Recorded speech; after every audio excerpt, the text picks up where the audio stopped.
respected faculty members and my student friends. So I'm extremely happy to be here today in front of some senior engineers and future engineers who are going to make our lives easier and smarter.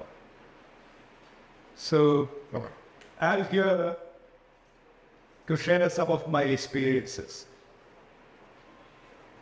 And I'm invited here because of my childhood across the world, my experience of living in multiple countries, and doing a lot of things outside my profession, which is medicine.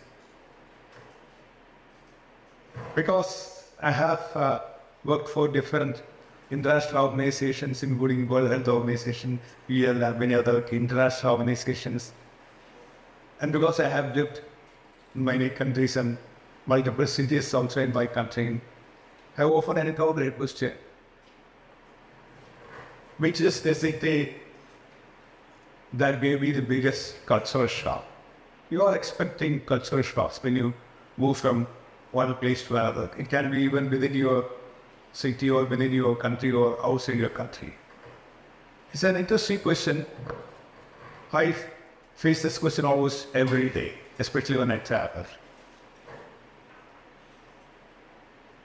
And I am here again, not because I'm a doctor. I did a lot of things outside my profession, which is medicine, I told you. So I much different things. Some of you might have seen me as a candidate in the assembly election also last year, 2 years ago. I write, I publish, I travel for the next week. So I engage in multiple things outside medicine. And this is the tiny home where I was born in a village in Sudan. So this is where I end my start.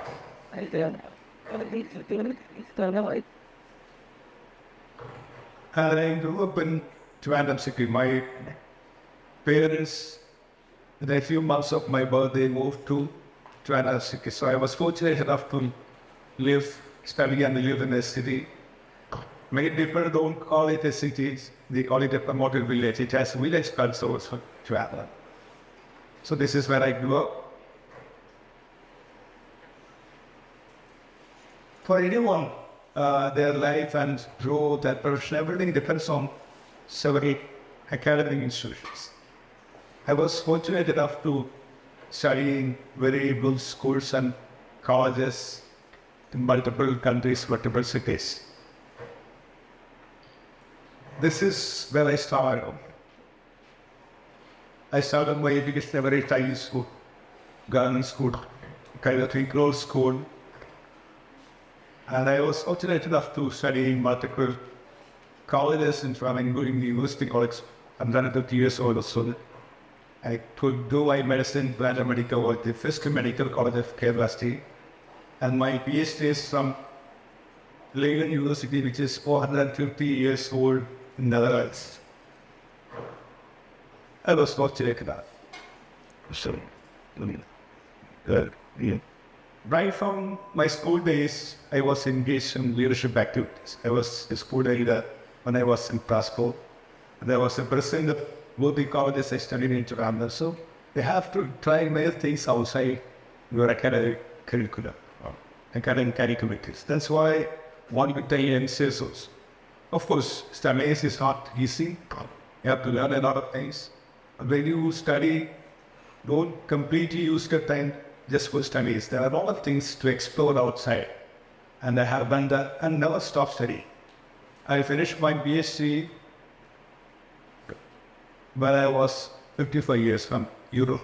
So you have to continue your studies. Even now, when you stop studying, it's the end of your professional growth, it's the end of your intellectual growth. My mission was to Dili, from Toronto, from Dili.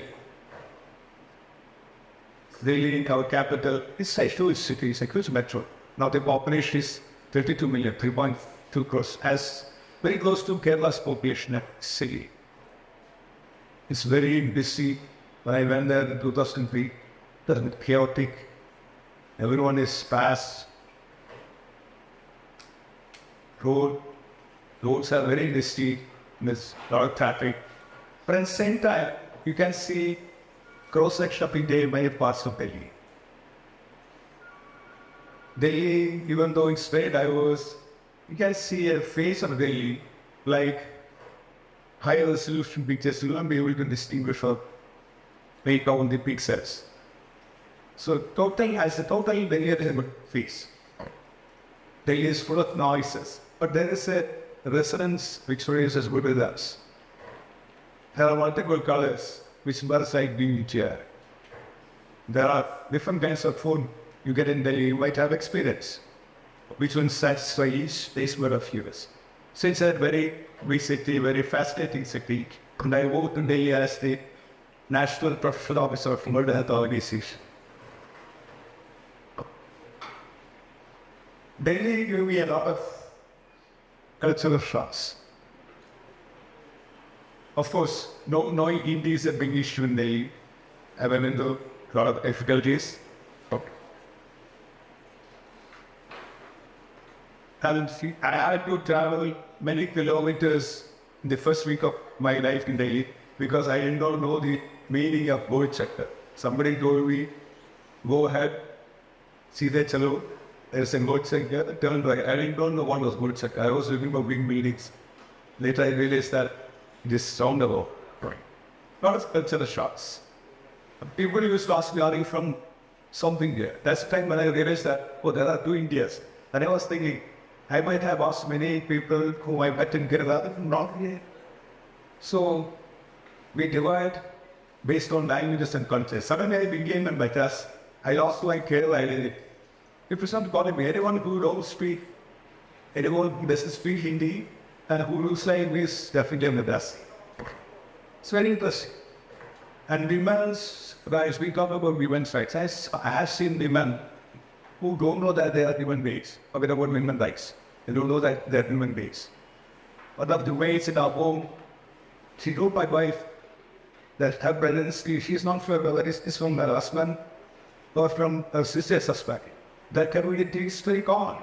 He says, when my sister is on periods or when she's pregnant, what can my brother-in-law do? So I have to set aside. So this was, it's not the culture of Delhi, but there are populations that migrate from different parts of the country who live in Delhi.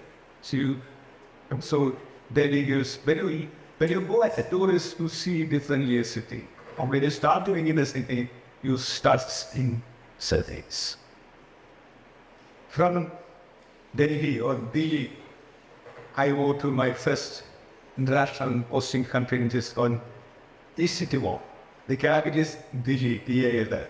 So one L is missing, Dili to Dili. But all the things are missing there. From that time, Delhi was 20 million population. And the whole country was, East Timor was just 1 million population. And that's a tiny country. The capital of that country looks like a spontaneous cup of street. But people from all over the world, even staff from multiple countries. When I went to a small country, I felt that small countries will have small problems. But here I realized that small countries can have very big problems. They are linguistically confused. They were ruled by Portuguese for 200 years and left the country. Then they were engrossed by Indonesia, which was trying to teach them Bahasa. Then they became free and they became part of the world where they were trying to learn English. So you get a letter from an official that country will have all the languages. And they have a language which is on 10 to which doesn't have a script. People are like anxious, very smart people, intelligent people, but because of the multiple rules or elements of engrossed they have to go through, they are very resistant language. And all day in the capital city, firstly, I saw a signboard on a shop, which Khotai. So I'm went inside the shop and I asked, does it belong to any Indian? He said, am I Chinese? I asked him, what is this which Khotai? He said, Shah Rukh Khan is very popular here, all his movies are very popular. This is true. Every child knows Shah Rukh Khan. They started asking me, do you go to Africa? A couple of people I said, I don't go. And they were shocked. You are a real person coming here and you are a travel. So they don't understand, they don't comprehend big numbers. One day, my Indian driver, your vehicle driver, he's out to make this. But takes me this for 1 minute. Then he went to the other side of the door, and he was talking to someone. Was coming out of the car, and the other person was putting his hands on his shoulder. And he came back. I asked him, who's that? I said, oh, it's president of our country, Ramasopha, who is a Nobel Prize winner. So that's how the country works. Everyone knows kind of person. And when I say I don't know Father Boner, they don't know wondering, but then this is a good guy from India because he has not matched our car. And when Indians walk there, they'll shout at him, they're from different buildings. Which hota hai? Which hota hai? That's how they treat him this. And so it was the least developed country at that time. Least developed country, we didn't have any infrastructure. New country. The UN was kind of supporting the country. And there are multiple villages, multiple mountains. And as a doctor, I was in charge of our health activities. And if you are bitten by a snake, you are dead. Most of the hospitals in the remote area, they don't have, forget about snake venom, they don't have in doctors. Most of the hospitals are run by minimally trained nurses. So they are careful not to be bitten by snake, because by the time you come down the hill, you are dead. So that's how we see. This was a big distance that I traveled from Dili when I was young doctor. And this is Dili, very fascinating country. A lot of UN support was there to run the country. And people are very nice, but they have their own culture, multiple languages. And there are there were civil wars. There was civil strife going on when I was working there. A bit dangerous for that. The president of the country was shot by rebels, which was 1 kilometer from my hotel. And the president had to be rushed to another country, Australia, to save his life. Because if you are shot by guards, you can the biggest impossibility is that you can die. From the least developed country, I moved to the most developed country at that time. Geneva was the capital. Geneva was the city, one of the cities of Switzerland. Bern is the capital. And Switzerland's very beautiful country. Wherever you look at, just to your camera, you get a great photo. Very beautiful country. And very organized. I should say too much organized. Their bus timing is like 7:03, 10:05. If you are not there on the bus and the bus stop at the particular time, you can show you the back side of the bus. Or trains, everything is well organized. They respect time like anything. If you are waiting at 8 o'clock, 7:50 the always closed because everyone is inside. And then bus, inside the car. Bus at shops. 8 o'clock, they open at 8 o'clock, 6 o'clock, they close. They value time. Human life is very valuable in that. We see people, whole bus following either lakes and rivers in our country. But in house near close to our home, we saw the road being doubled, the bricks being doubled, just because of one accident, one person died, one pedestrian died, which is unheard of in that country for several decades. So then it was to widen the road. So this is the value of life in Switzerland. And you see a miniature world there. Most of the UN organizations are there. But the problem is that Geneva is Francophone. If you don't speak French, you are a foreigner. But a very smaller thing you will do.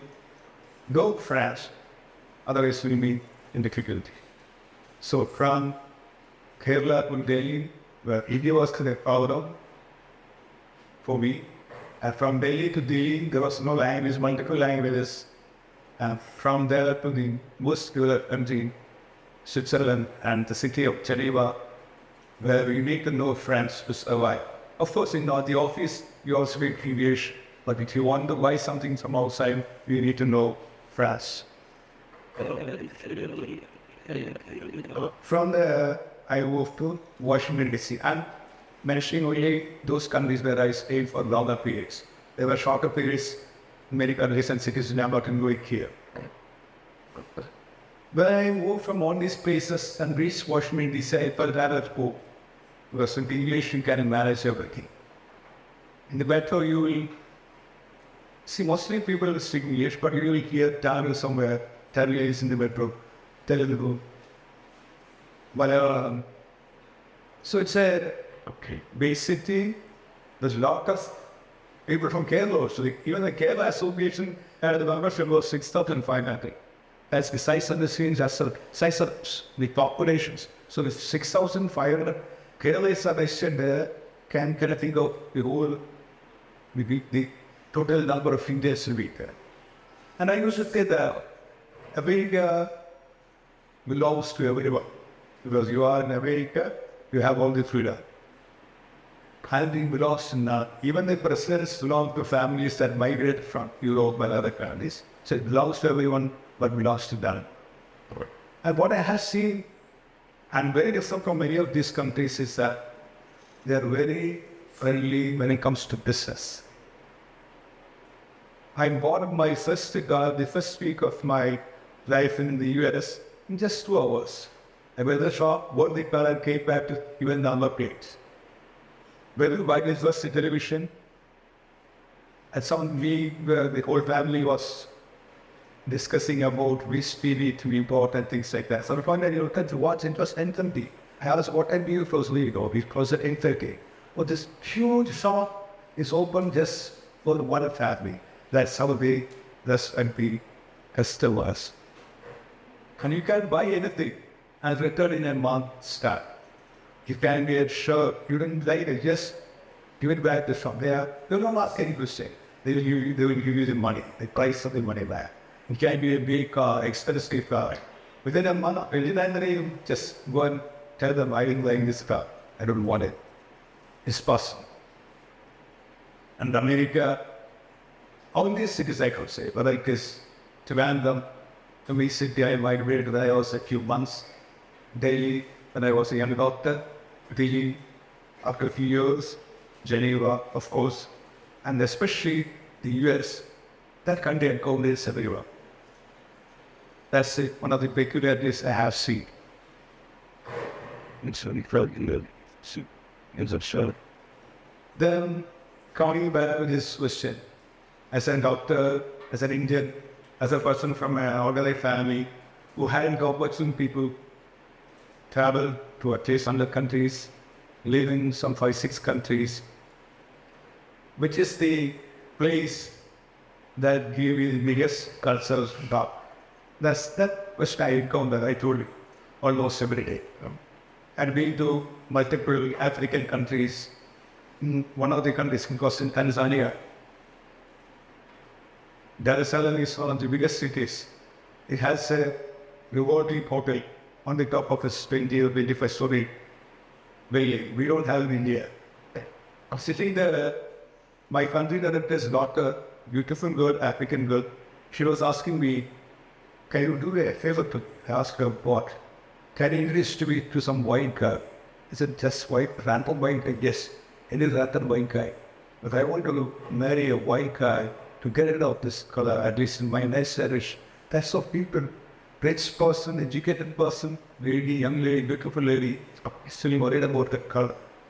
Just shocking for me because they are dark people, but still they feel it as burden for their life. This is what you see when you go to such countries.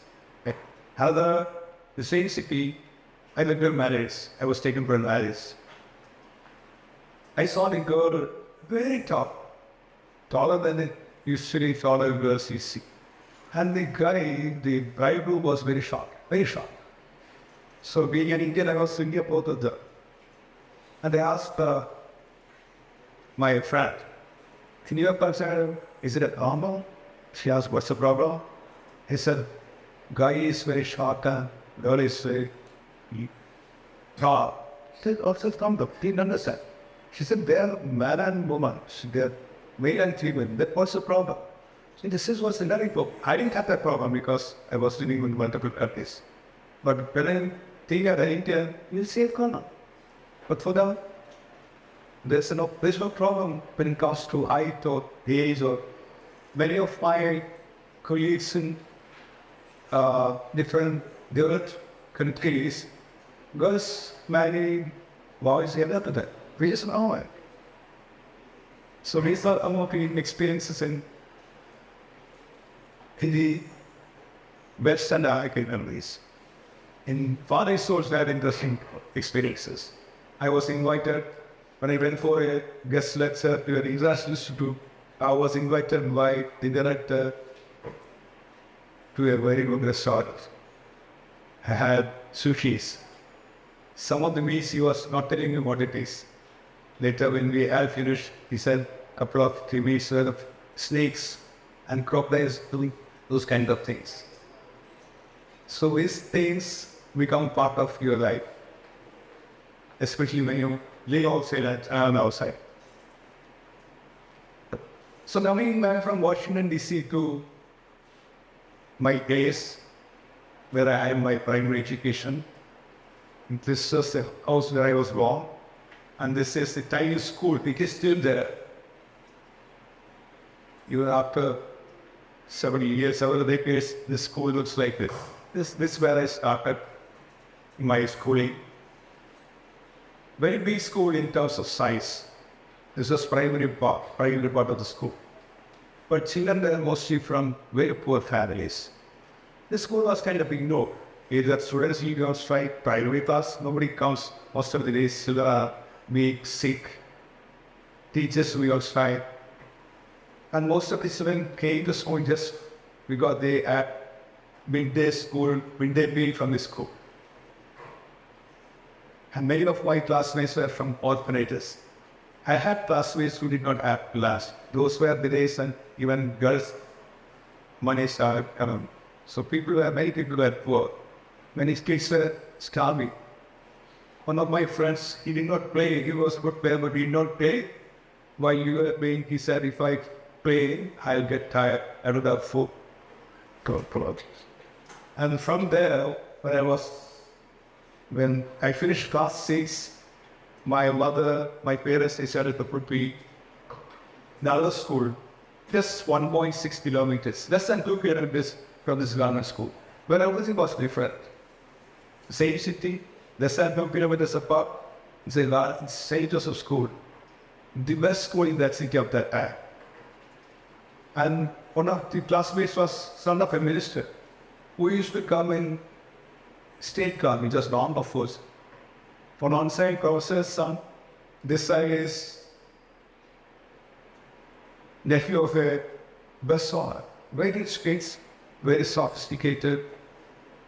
And in the previous school, I did not play cricket because the sports in that school was basically physical fight. So I used to keep away. And there were kids in my class, boys in my class 6, with mustaches. Because those days, if you pay less something, you pay that year. So 50-year-old, 60-year-old kids were there in my class 6. But here, the other school, the first day I said, I had to play cricket. They said, come, let us play cricket. I said, I don't know, who may teach it? And in that school, I saw kids throwing half-eaten lunch into the dustbin, which have meat and all kinds of expensive food. So in the other school, kids are not playing because they will get tired, many kids do not have food. And this school, just to rattle it down and go the place for weekend match, they were throwing rice food in the dustbin. And the evening I am back in my place, and the oldest school is in front of my home. And all the friends come and ask me, what is the new school looking like? What are the boys like? Or things they wanted to learn from. So this is distance between these two schools, the same city, same people. So I'll come back to the first question. Where did I have my biggest cultural shock? I had the biggest cultural shock in the same city, the city I grew up. in the new school to which I was transferred when I was just 10 years. I moved to many countries, even now I'm a resident of the US. So I have lived in many countries. But when I have moved from one culture to another culture, I have learned a lot. I have the courage and the lessons. And I had the experience to face those experiences, face those culture shocks. But when I was 10, I was not prepared. And I saw two different kinds of populations in the same city, in two schools. One set of kids, they didn't have anything. The other set of kids, they had everything in a distance of 1.6 kilometers. Thank you. And so much for being such a thoughtful talk and for being here with us today and making us aware of the cultures of various places. Once again, thank you, sir.